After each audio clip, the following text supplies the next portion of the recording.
Assalamualaikum warahmatullahi wabarakatuh. Kembali lagi dalam channel The Tulin. Hari ni actually aku nak buat satu video on the first day of MCO 2.0, tapi disebabkan PKP aku terlalu busy so okay lah, second day.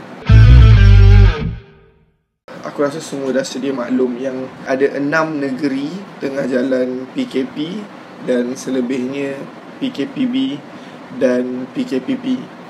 So dalam masa 14 hari ni actually ada satu benda yang besar. If we fail this, maybe duration tu akan disambung lagi, ditambah lagi. Nauzubillah min zalik. Ya, walaupun masyarakat kita ni masih lagi tak settle isu signal, aku harap 14 hari ni faham kenapa 14 hari. Dan aku sebagai majikan, aku pun memang decided untuk semua tim-tim aku, termasuk aku sekali, untuk work from home. Memang work from home tu antara satu benda yang sangat kecil, cukup untuk aku dan tim aku, company aku tidak menjadi salah satu punca kes COVID-19 meningkat. Apa yang aku nak share hari ni adalah sebenarnya sebelum dia announce PKP 13 hari bulan hingga ke 26 hari bulan, kita orang sempat shoot satu short film. Dan ya, sebab tu aku busy. Aku just nak bagi somehow like sharing as a director untuk short film ni. The full version of this short film korang boleh dapat dekat bahagian description. Aku akan letak link. Dalam video ni akan ada sedutan-sedutan sedikit lah dalam short film tersebut. Aku tak nak cerita pasal synopsis, so better you guys go watch that short film first. Aku akan share dari pandangan sudut seorang director lah, kenapa aku decide buat macam ni as a director. So untuk maklumat korang, short film ni ditulis, skripnya oleh Nazirul Haziq, which is partner aku dalam bisnes. Sebelum tu aku nak cerita sikit backstory berkaitan dengan projek ni. Skrip ni actually adalah version 2. Version 1 dia lebih complicated, dan skrip version 2 ni lebih kepada costing wise. Dan sebabkan kita ada SOP, so bila ada SOP kita kena control benda tu lah. Contohnya apa yang aku buat, actually kita ada beberapa location nak shoot, tapi disebabkan sebabkan SOP dan nak mengelakkan kontak yang banyak, so kita jadikan dia satu location, so senang nak control SOP tu kan. Aku boleh katakan dalam cerita ni kita ada 3 scene sahaja. Dalam scene pertama dekat pantry tu, dia terus climax tau, dia terus bergaduh. So bagi aku sebagai director, benda ni sebenarnya agak susah untuk achieve. Mungkin ada dalam kalangan korang yang mungkin tak sampai 100% lah bab-bab tu. Cuma apa yang aku buat adalah karakter yang aku letak kat dalam setiap watak yang dalam cerita ni, short film ni adalah, kalau korang perasan, watak Abu Melayu, dia bila masuk dekat pantry tu dia terkejut satu. Lepas tu along the way masa starting tu dia agak moody sikit lah. Dia macam malas, mungkin ialah pagi-pagi kan. Dekat situ lah aku nak menguatkan yang sebabkan moody, okay, dia cepat trigger, dan sebab itulah berlakunya satu pergaduhan. Susah sebenarnya kita nak nampak satu pergaduhan antara rasis ni, susah. Wallahualam, mungkin korang ada pengalaman korang kan. Aku tambahkan lagi, di mana Chinese yang nama watak tu sebenarnya Lim, tapi dalam short film ni tak ada sebut nama lah. So Lim ni awal-awal tu dia okey, dia tanya je. Respon yang diberi oleh Abu membuatkan Lim tu sendiri jadi macam terasa.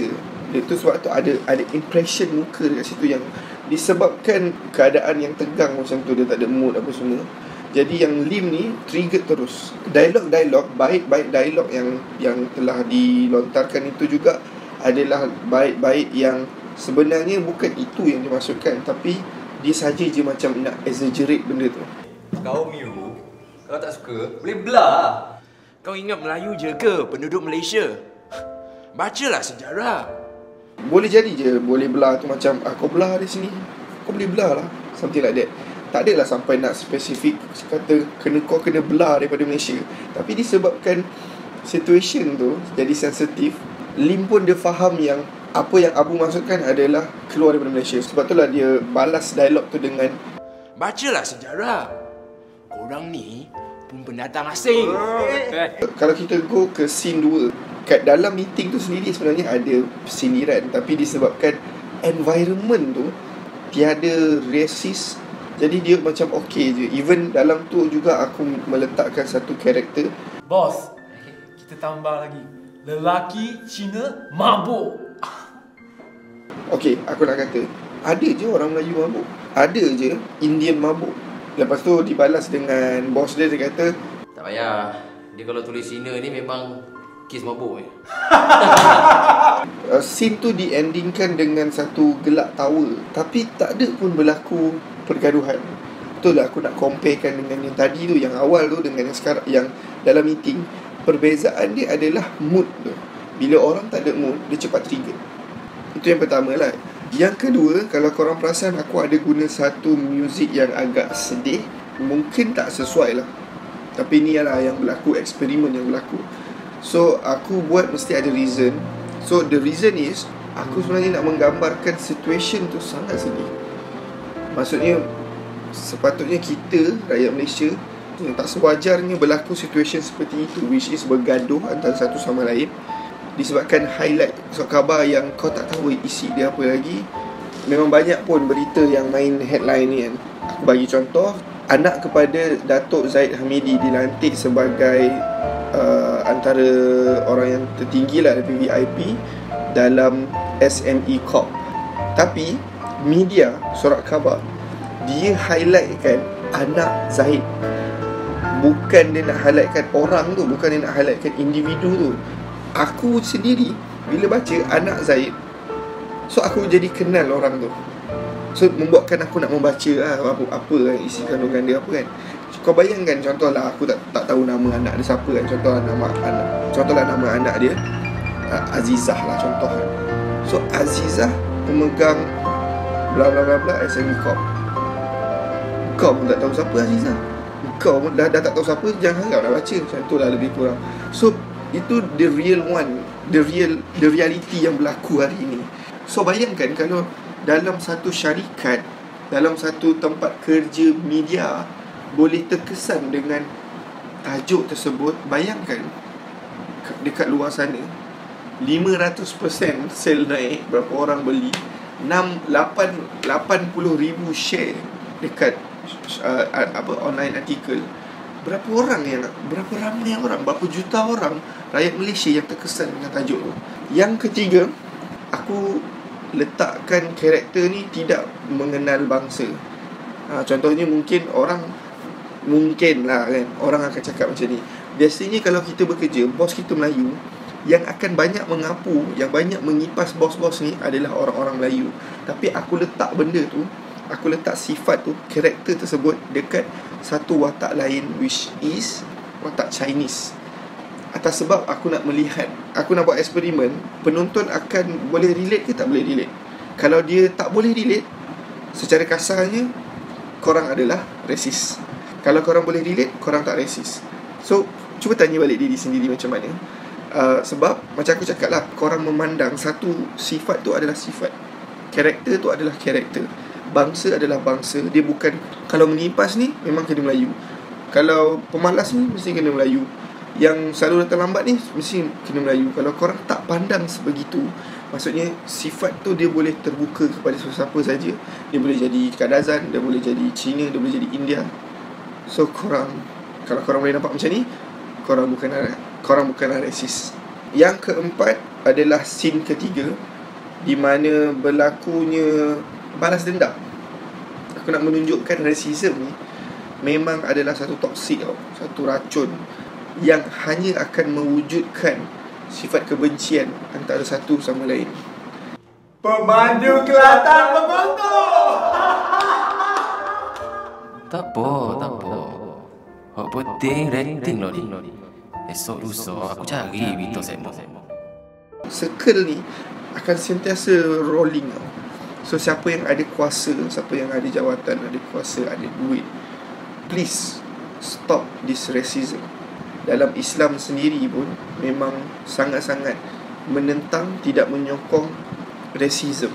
Dan akhir sekali yang nombor 5, kan ada flashback kat situ.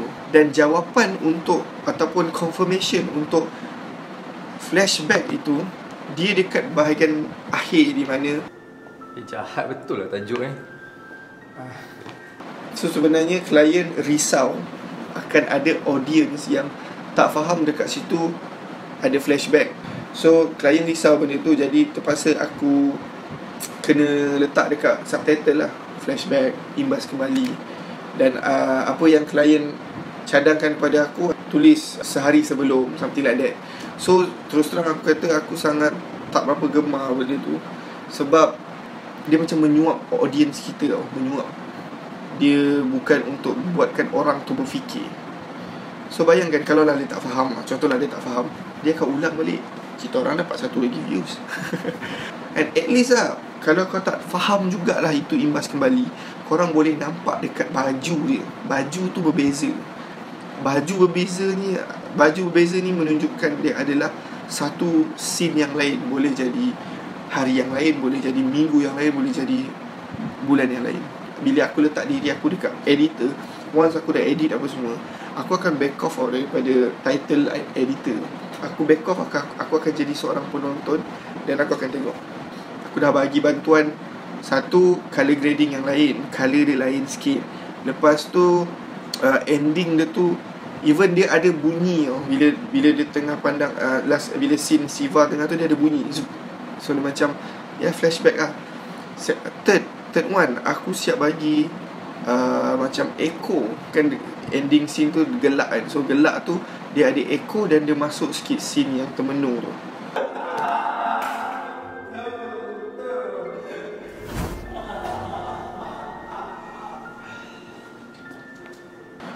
So 3 reason ni actually dah cukup untuk menguatkan scene tu adalah scene flashback. Selain daripada racism, janganlah malas sangat untuk berfikir. Itu je lah. Kalau korang nampak benda ni, aku rasa korang akan more appreciate bukan saja projek ni, tapi projek-projek orang lain, filem-filem orang lain, short-short filem orang lain, drama-drama orang lain, telemovie orang lain. So kalau korang nampak semua benda ni, korang akan more appreciate on that art. Itu saja untuk video kali ni. Stay safe and stay at home. Jangan jadi punca graf naik. Cukup sekadar itu. Assalamualaikum.